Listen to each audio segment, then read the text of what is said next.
Right, ఇక YCP Uttarandhra రాజకీయాల్లో ఆసక్తికర మలుపు చోటు చేసుకోనుందా?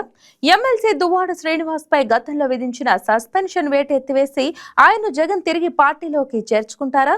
చూస్తుంటే అలాగే ఉందంటున్నారు రాజకీయ విశ్లేషకులు.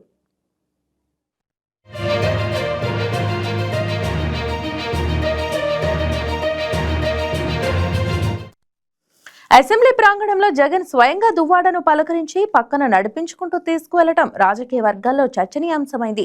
ఒకసారి వచ్చి కలవండి, పార్టీ తరపున మాట్లాడాలి అని జగన్ కోరటం, దానికి దువ్వాడ కూడా సానుకూలంగా స్పందించడం చూస్తుంటే వైసీపీ అధిష్టానం తన నిర్ణయాన్ని మార్చుకున్నట్లు తెలుస్తోంది.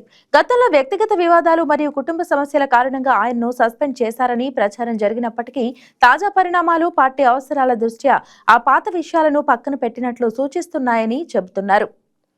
ఇక దువ్వాడ శ్రీనివాస్ సస్పెన్షన్ వెనుక ధర్మాన ప్రసాదరావు, ధర్మాన కృష్ణదాస సోదరుల ఒత్తిడి ఉందనేది బహిరంగ రహస్యం.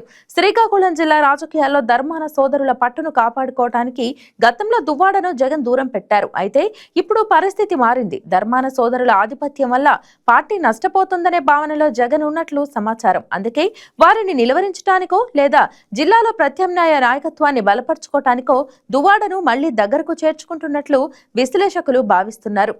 తెక్కల నియోజకవర్గంలో దువ్వాడ శ్రీనివాస్ కు తనదైన ఓటు బ్యాంకు ఉంది. ఒకవేళ జగన్ ఆయనను పార్టీలోకి తీసుకోకపోతే ఆయన స్వతంత్రంగా పోటీ చేసి వైసీపీ ఓట్లను చీల్చే ప్రమాదం ఉంది. ఇది ప్రత్యర్థి పార్టీ అయిన టీడీపీకి లాభం చేకూరుస్తుంది. ఈ నష్టాన్ని నివారించాలంటే దువ్వాడను మళ్లీ యాక్టివ్ చేయడం జగన్ కు అనివార్యమైంది. అయితే దువ్వాడ తిరిగి వస్తే ధర్మాన సోదరులు పార్టీలో ఎలా స్పందిస్తారు? వారు జగన్ నిర్ణయాన్ని అంగీకరిస్తారా లేక అసమ్మతి గళం వినిపిస్తారా అనేది ఇప్పుడు హాట్ టాపిక్ గా మారింది. మొత్తానికి ఉత్తరాంధ్ర వైసీపీలో దువ్వాడ రాక కొత్త సమీకరణాలకు నాంది పలకనుందని టాక్ జోరుగా వినిపిస్తోంది. ఈ వీడియో మీకు నచ్చినట్లయితే లైక్ చేయండి, షేర్ చేయండి, మా ఛానల్ కి సబ్స్క్రైబ్ చేయండి.